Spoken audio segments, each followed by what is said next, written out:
everyone, it's Matt from GI Energy. Just wanted to show you the new arrival that we've had in our office this morning, which is the Fronius Watt Pilot EV charger.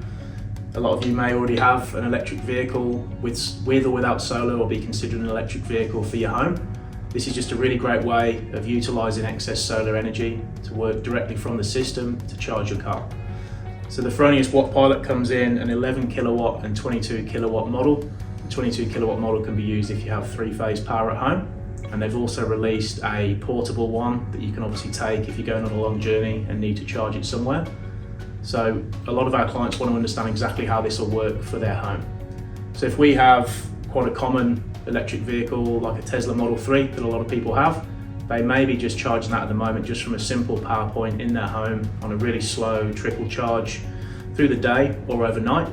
To charge that car from empty all the way to full would take about 30 to 33 hours to do.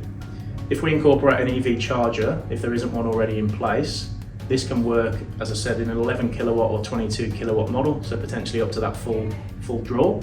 But what it will do better than anything else is it will allow you to utilise solar electricity straight from the system into the charger. If it's a day that's a little bit overcast, it can actually ramp up and down, so your utilisation is completely maxed out. Just like if you've got other appliances in your home, like a pool, hot water, aircon, whatever's there, it can just be left plugged in all day where possible and just take that solar energy directly from the system. So instrumental to this happening is the smart meter. So with a system of any size, you can install a smart meter to provide full consumption monitoring of the system, full understanding of what your home's usage is. With a system greater than 5 kilowatts on a single phase home, this is required also to limit the export to the system. So the huge benefit here is the Fronius Watt Pilot and the inverter together with the smart meter will actually allow you to remove that export limit to take excess solar when available to charge your car. With any other option on the market at the moment that we're aware of, this will require separate hardware. So not only does that take up more space in your switchboard, obviously costs a little bit more money as well, and just means that there's two separate things working at the same time when everything can just be done through one unit. So let's have a look at a live system that has a Fronius Watt Pilot installed. So this particular client has a Fronius Snap Primo inverter that was installed in 2016. Midway through 2022, this client came back to us for a Gen 24 inverter with BYD storage, as he was purchasing a new Mini EV.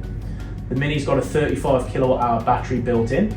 So on this particular day, at 6:45 in the morning, he plugged in his car. So you can see at that point there, the system will actually then take all the excess power from the solar that's available, obviously less whatever's being used in the home, and perfectly follow that production curve through the day. We get to around 11:30. The car's now full. You can see the spike has been reduced in terms of what's being consumed on site, and now his battery begins to fill up really quickly. So through the morning from 6 a.m. through to 11:30, you can see the green line is the state of charge of the battery. So that's increasing quite slowly. Obviously whatever the car needs, and then any excess over and above that is then going into the battery. Through the afternoon, the battery fills up. There's slight ebbs and flows in terms of the battery state of charge. The reason for this would be the consumption on site, so whatever else is being used in the home, if that's an aircon or something else, the demand is slightly above what's being provided by solar PV. So a little bit of the battery can then be consumed, bit of excess power then, fill the battery again, and just sort of follow that curve all the way through till about 4 o'clock. PV production's now coming down for the afternoon, and then you can see the evening is now taking over. So everything that's being consumed in the evening is then coming from the battery. At around 5:45, there's a huge spike in terms of what's being consumed in the home, so 12 kilowatts of power. I'd expect this would be air conditioning, maybe the oven, hob, something like that. And then you can see the battery just constantly reducing in terms of the state of charge, with the home being fully supplied from stored solar energy from the battery. The benefit of this here as well is this has also occurred during what's now being introduced to a lot of homes, particularly in southeast Queensland, which is a demand charge running from 4 till 9. So with this power being consumed from the battery rather than from the grid, we're avoiding that excess charge there. To give you an idea, if this full 12 kilowatts of power that was drawn at 5:45 was a demand charge, That would equate to about $1.50 to $2, which would then be multiplied for every day in the billing period. So that would add up to about $60 just for that month for whatever was turned on for that short time. So not only have we got the benefit of PV and a battery, we've also got the Watt Pilot soaking up all of that excess solar energy, bringing up the utilization rate from this system perfectly.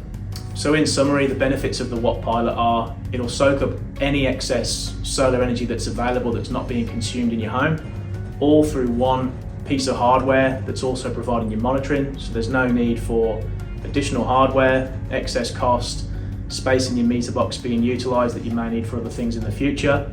It's cost effective. It comes in an 11 and a 22 kilowatt unit, so it can power even very large car batteries and fill them up really quickly.